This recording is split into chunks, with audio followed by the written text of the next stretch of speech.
to everybody for subscribing.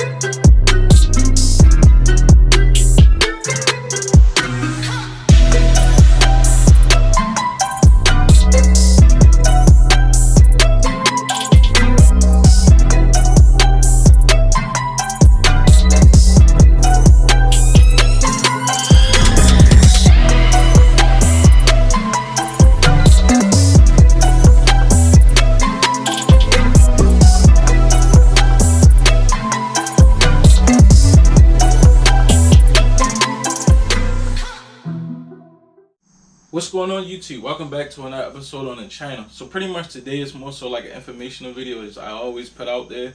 Just doing a fitment test, comparing the XS Power Manifold, CX Rev 9 Manifold, and CX Racing Manifold. When I say CX Racing Manifold, CX Racing do make thick wall manifolds now, but I'm talking about the previous one back in the day when they first started. Well, I can't say first started, but about 3 years ago manifold. The thin wall ones. Compare it to the new Spar cast iron manifold I have. As far as fitment wise, as far as quality wise, we already know how that is. The cast iron one is, yes, a better quality than the cheaper version, the $100, $200 version turbo manifolds that you can buy on eBay. We already know that. That's already out the window. Cat's already out the bag. But let me start right there and inform you. Those actual $100 to $200 turbo manifolds are good manifolds. To get your car on the road, get everything going, get your car tuned. As far as longevity wise, that's when we run into the issue with those cheaper manifolds, because they hold up to power. As far as my preference, as far as me personal experience with the manifold, I did crack my manifold at the actual collector. I was running 15 pounds of boost, but I did have a manifold on the SC300 for a good 3 years for real. So I can't even complain spending $150, $180 on a manifold, and it lasted me that long with that much boost. You know, you gotta pretty much in this game, you gotta pay to play. That's just how it go. So we're gonna get into it. I don't have the manifold off the car that we put on a couple weeks back. We did have to go out there and take it off. I'm not even gonna put that in the video because I'm pretty sure I got a video somewhere in all my videos that me showing you guys how to take that turbo manifold off. So let's get into it. I'm gonna show you guys the Spar manifold, and we can compare it to my old turbo manifold that I actually cracked, and I can show you how I cracked it. So this is, I know for a fact, an XS Power manifold. Back in the day, these were about 200, 150, 180, 200 or so, in that ballpark. Now they're a little bit more expensive, still the same quality. If you're grabbing this one, I know, like I said, CX Racing makes a thicker wall manifold now. It's kind of hard to find a thinner wall manifold like this now. So I actually cracked this turbo right here on the collector, and you can see it's pretty rusted out. I did have it heat wrapped for about 2 years or so. So I mean, I guess, and then when my hood slits, water fell on the turbo manifold. So I can't really say this is how they usually turn out after a couple years. I can't really say that. I can say mine did it because I have holes in my hood, as everybody knows watch the station. These usually come full bolt flange. I did weld a V-band flange on here a while ago just so I can run a V-band flange whiskey. But this is very light. A lot of people already know. Fitment wise, it's perfect fitment for XS Power downpipe, and I would say XS Power downpipe, the one that you buy off like eBay or Amazon. And like I said, it's real thin. It's thin walled, and I did crack the actual manifold right here. You most likely won't be able to see it, but I actually cracked the manifold in this general area, and this is usually where it usually cracks at. It is. All right. Okay. Now this. Let me show it. Okay, all right. This is a Spar turbo manifold. Usually the Spar turbo manifolds will have a name on this somewhere, just like this is a top mount manifold. I would say I'm almost 100% sure that's gonna be a problem. I'm almost 100% sure that the turbo should line up the exact same way that it did with the old manifold. Just by looking at it. This is fully cast. I just noticed that it's divided where the actual wastegate is. If you can see it, it's divided where the actual wastegate is. That manifold is not like that. The extra power one is not like that. V-bang it has some weight. This is like 2 times the weight of the Access Power one, so it got weight to it. I never heard any bad reviews on cast iron manifolds. Like I said, it's for, we're just checking for fitment wise. Oh, and it's divided. This is a divided one. So if you ever heard of divided, when you go to buy a turbo manifold, this is what they're actually talking about. So 6 runners come up into the 2 for real. Let me see this. That's divided too. You see, that's divided too. I'm pretty sure they sell undivided manifolds, but it is what it is. This is just what we got right here. It's heavy, so I'm trying to put this down real quick. This manifold I got for a good price. My boy Wiley looked out for me. Shout out to you, bro. Pretty much gave me the assist, grabbed the manifold, handed it off to me, gave him the money he paid for it, and that's how I got this manifold. Alright, so before we get into it, show you some exhaust manifold gasket options. The reason why I'm going to go into this is because it's more than one option, as you can see here. Okay, so this is pretty much in my left hand, which you might be seeing right hand. This is pretty much the OEM standard exhaust manifold gasket. My preference wise, I prefer to use these ones because I always had bad luck with these ones. These are supposed to be the high temp thermal exhaust manifold gasket. And what I mean by that is, for some reason, you got to make sure this thing is all the way tightened. For one, even when you use this one, doesn't really matter. Both got to be real tight. But every time I use these ones, I always wind up getting the leak right here somewhere because it separates for some weird reason. I'm not going to say it's cheaply made, but these do cost more if you go and check. When I went and checked, these cost more than these. So when you go to order it, depending on where you order it from, it might be hard to see the image, but before you order it, try to look at the image, because sometimes this will say thermal gasket and sometimes it won't say thermal gasket, so you'll think it's this actual gasket. This gasket is pretty much like a crush design, which this one should have been the same way in the way I would think, but for some reason I always get leaks on this. That's just me. When I use these ones, I don't get any leaks at all. So my preference, I use pretty much the OEM style, and this right here is 4-layered. Not sure if you can really see that. This is a 4-layered gasket, so when you go to crush it, when you go to tighten it, it actually crushes down and just gets rid of that void between the turbo manifold and the actual engine block, the actual cylinder head. So it gets rid of that void once you crush it down. As far as torque specs, I can look up the torque specs for you guys. If anybody needs to know, just hit me up. But I usually just hand tighten it, and then I go over it with the torque wrench for real. For the ones I can get the torque wrench on, it's a little hard to get to it. Alright, so that's out the way. So what I'm going to do now is pretty much get out here to the car, give you guys a look-see the engine bay of how the actual turbo manifold and turbo and downpipe sits itself. And we can go ahead and take this turbo manifold off. Like I said, we're replacing the XX Power / Rev 9 turbo manifold, and we're putting the Spa turbo manifold on. So, hey, I think I just talked you guys' ears off. I'm so sorry. I'm just trying to get everybody on the same page before I get the video going, because I'm not even going to record too much of taking this thing off. Let's get into it, y'all. Alright guys, I'm gonna actually put this thing to like a true test. And what I mean by a true test is I'm actually gonna mark the turbocharger, so that way to see if we even have to reclock the turbo. Alright, so since we had a strut tower brace out the way, we go ahead and get a turbocharger marking. Let me see. I really don't want to do it on top, because if I can't wipe this off, I don't want it to be like permanently white mark on it, but do it anyway. So follow the ruler by eye like that. So when you take, because the way to take this actually off the turbo manifold, I gotta take the turbo compressor off because I can't get to the 2 bolts on this side. So you gotta take this off, then take the actual cartridge out, and then take the turbo manifold, the exhaust housing off the turbo manifold, which is a few steps. It's not hard, it's just extra steps really. Just extra steps, that's all.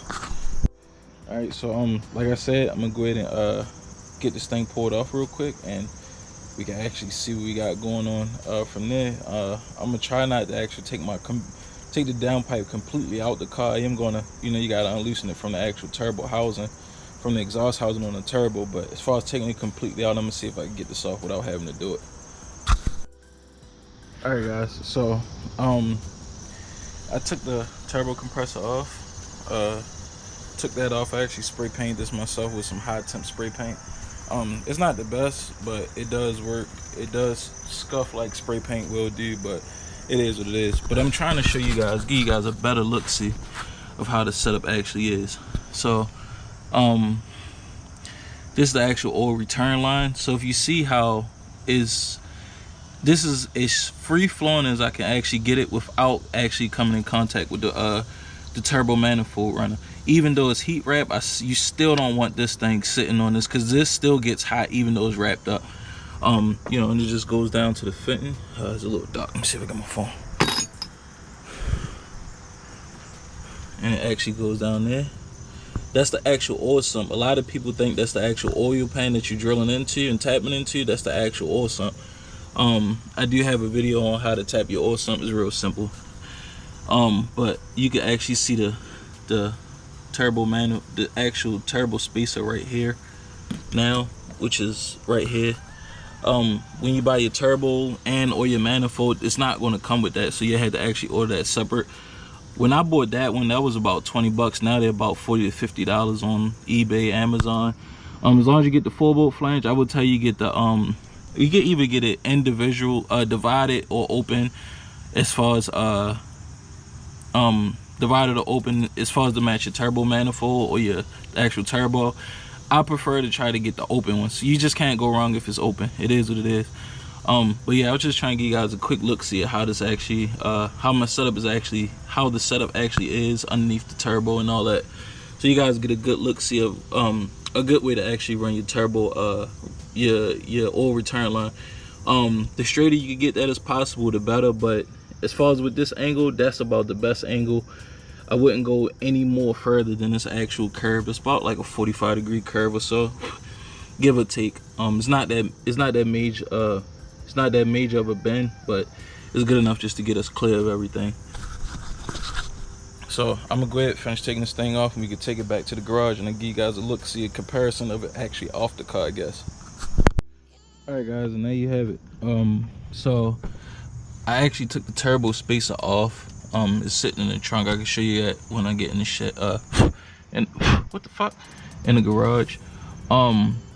You actually can take your turbo manifold off with your turbo still attached. Only reason why I did it this way is because I'm going to try to maneuver this around the downpipe.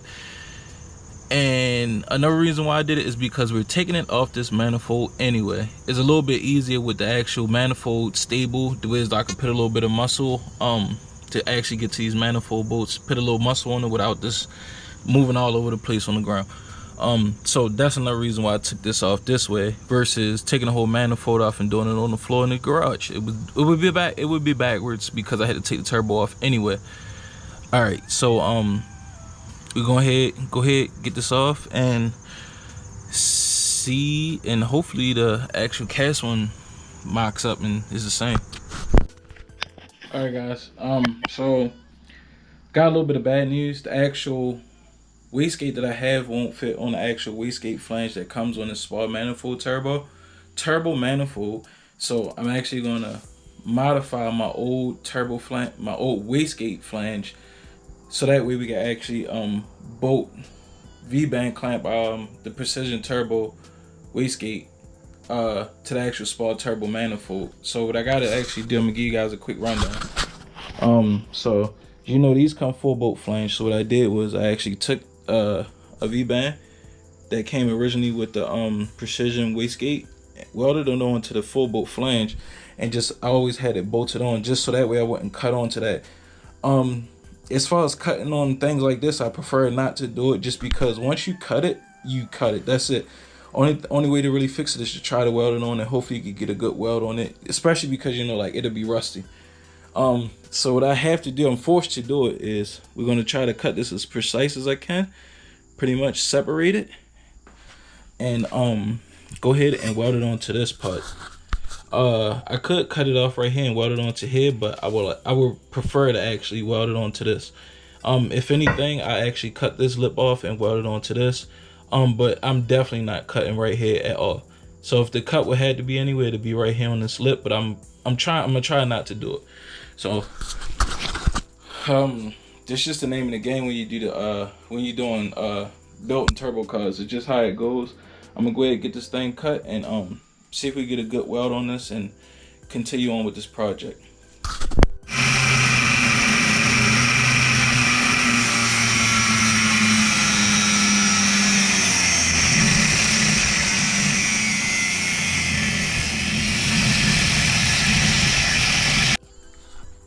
Alright guys, after about 20 minutes or so of welding in the hot garage, we have the turbo manifold ready to go on the car. I'm so proud of myself right now because I didn't stop when I'm so tired. I probably really should have stopped, but I'm gonna show you guys the results of what I did with the flux welder. As you know, if you watch your channel, I have the Harbor Freight Chicago electric welder blicky flux welder. I love this thing. It's very inexpensive. It gets the job done, but you cannot expect amazing shop type results. I mean, you get real close to it once you get used to using it. Like on brand, look, I'm not even about to go into that right now. Use the Harbor Freight welder, and we got this. It's definitely not the best, but it's not the worst at all. Got a little bit of gunk in here, a little bit, because when I do the manifolds, I weld on the outside and I actually fill the inside too, so it's double protection. So I mean, it could get better than that, but hey, it's pretty. It doesn't actually look like that. Like, it was a nice thick, very thick bead. Like, I stack it real thick. Where I had the missing holes, I just zigzag it a little bit, like real slow, like almost flick it a little bit real slow, just to fill in the holes, because I had like a nice couple, about 2-3 nice size gaps on this thing, because this was cut uneven due to my mistake.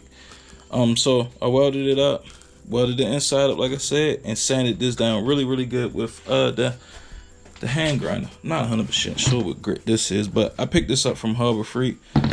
The actual angle grinder and the actual sanding wheel, so it does really good.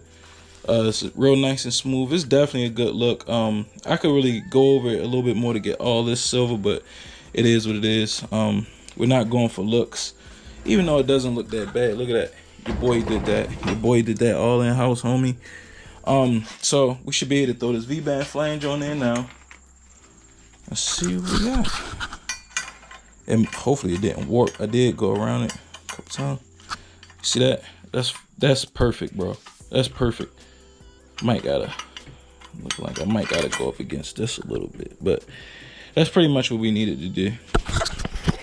So I'm gonna go ahead and get this thing as flush as I can, the way as though my wastegate actually bolts on there properly. Get the wastegate kind of snug on there, because I know I gotta adjust it. But I see you guys back at the car and let you guys see what the results are.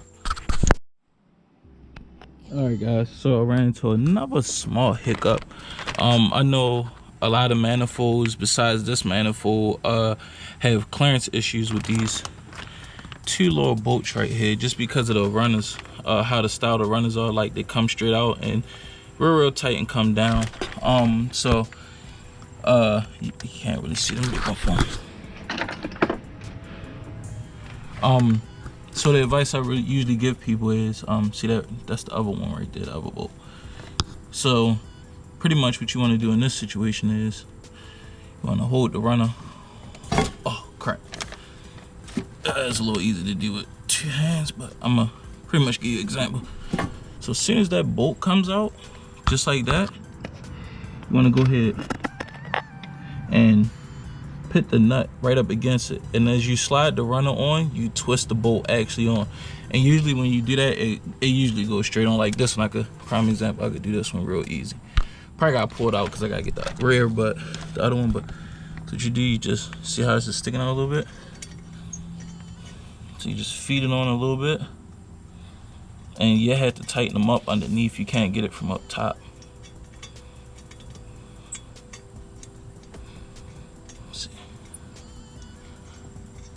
Gotta get the threads to come through a little bit more, I think.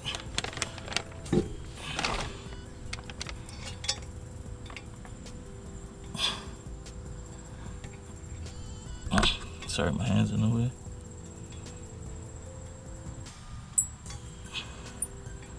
So one thing I'm doing is just getting it fed on my hand, like so. See? And twist it as you push the manifold on. You had to twist it, but you want to do this one and this one. You're gonna have to do these two, this one and this one at the same time. So you're gonna be tightening these two up first. And like I said, it's like this on a lot of manifolds. Fortunately, it's not like that on the manifold I just took off, which is the XX Power or the Rev 9 one. But on most of the higher end manifolds, you run into this issue where as though the bolt, you had to sit the bolt up against the actual flange right here and twist it a little bit, feed it on, and twist as you feed it on. But that's a quick trick right there. And like I said, you had to tighten it from underneath. All right, so ran into another slight problem again.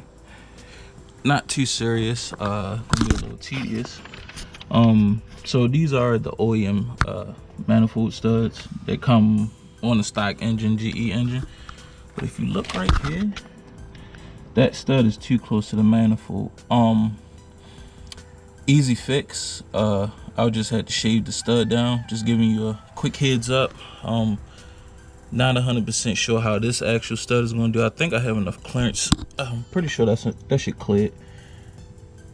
But this one definitely won't clear. So what I'm going to do is just cut that bolt down a little bit. Probably like just like a hair off of it. Like so, whatever this gap is, I'm going to try to cut a little less than that gap on that bolt.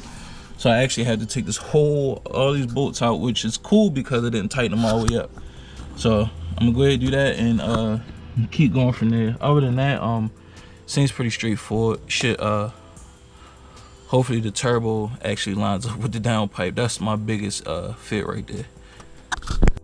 All right, ladies and gentlemen, already, even though this is a little extra task to put this actual manifold on the car, I'm missing one bolt. It actually fell, is underneath the car. So once I get everything bolted up, I'm gonna actually move the car out the way because it's like down in that region, so it's too far down for me to grab it. But if you look at the actual old return line, look at how much space that is behind it compared to the actual XX Power manifold I took off. Like, look at all that. Like, I can fit my whole hand behind this thing. So I'm gonna still keep my drain line the way it is because it works the way it is. But as you see, I had that joint, I have it pointing even straighter now. Like, that's like A1. Besides that bolt back here that I showed you, well, not bolt, but the actual stud I had to shave down, is actually turned out pretty fine. My downpipe mocked up perfect. Like, that fits perfect. I could adjust my wastegate, my screamer pipe a little bit, but it is what it is. It'll stay like that, no problem. But yeah, so the downpipe mocked up perfect. I'm about to put the compressor housing on now and give you guys a look. See, I just had to show you, like, look at the space though, bro. It's nice. All right, guys, so this is like day 2. We got the turbo manifold put on the car, turbo actually bolted on. Everything mocked up perfect. Everything is literally set how it was when I had the eBay turbo manifold on it. Like I said before, in the beginning of the video, that was just the main purpose of the video. Was just for just fitment purposes. As far as will the car spoil up faster? Will that actual turbo manifold stay cooler than the eBay stainless steel one? I have no idea. As far as spoil up time, I didn't do an actual test as far as putting the car on a dyno with the same setup with the other turbo manifold, getting the numbers down and dynoing it now. Just because that's just not why I did the video. It was just, like I said, just mainly just for fitment purposes. For anybody who's looking to buy this turbo manifold. And like I said, I'm not sponsored by anybody. Just making this video just to give a little bit of insight on this actual turbo manifold. So I go ahead and give you guys a look-see of how everything is set up on the car now, to show you, you know, it's all mocked up pretty much the same. Especially because we did that little line, pretty much like that line on the turbo on the actual turbo itself. So that way we can clock it a little bit easier, I would figure, I guess. Only thing that's left to do is just put on my intercooler pipe, which is not hard at all. I just didn't get around to it that day because it just got crazy hot. So I'm gonna go ahead and give you guys a look-see of how it's actually sitting, and we should be good to go. On to the next video, y'all. Alright, so like I said, just the intercooler pipe right there. I gotta heat it up so that way I can get the coupler off. But just stuff the plastic bag down, especially, you know, because it rained a little bit the last day or so, so I just put a plastic bag over it. But yeah, mocked up nice, beautiful clearance. We can actually put a 4-inch down pipe on here if I really wanted to. But yeah, clearance is perfect. It's literally the same as the other turbo manifold. Yeah, literally the same for real, man. So it's perfect. It's literally perfect. And that's the actual lines. Hopefully I can get this out of the turbo, man. Probably should have put it in a better place, but yeah, same lines, and my intercooler pipe with both straight on. So we should be good to go.